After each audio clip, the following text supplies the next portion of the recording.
Kary Mullis died in August of 2019 at the age of 74, but I believe he can still shed some light on the situation. PCR is separate from that. It's just a process that's used to make a whole lot of something out of something.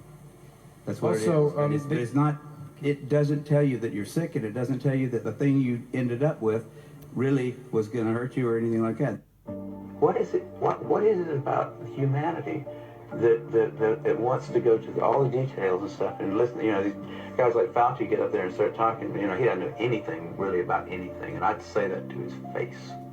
Nothing. The man thinks you can take a blood sample and stick it in an electron microscope, and if it's got a virus in there, you'll know it. He doesn't understand electron microscopy, and he doesn't understand medicine, and he should not be in a position like he's in. Most of those guys up there on the top are just total administrative people, and they don't know anything about what's going on in the bottom. You know, those guys have got an agenda, which is not what we would like them to have, being that we pay for them to take care of our health in some way. They've got a personal kind of agenda. They make up their own rules as they go. They change them when they want to, and they smugly, like Tony Fauci, does not mind going on television in front of the people who pay his salary and lie directly into the camera. You can't expect the sheep to really respect the best and the brightest. They don't know the difference, really.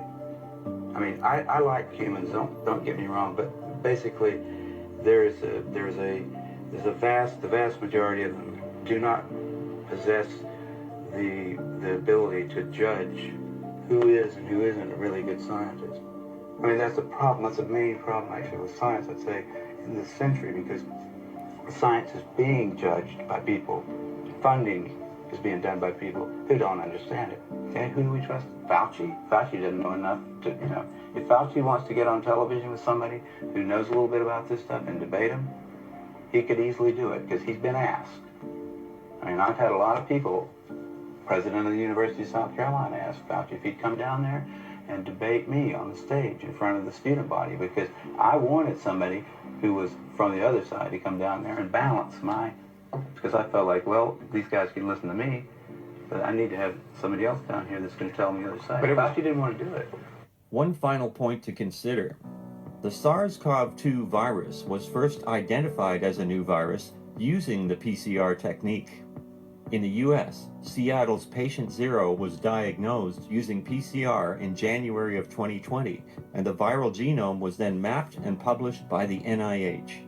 In other words, they used the PCR technique to conclude that the substance they found was the cause of a new disease. It doesn't tell you that you're sick, and it doesn't tell you that the thing you ended up with really was going to hurt you or anything like that. Imagina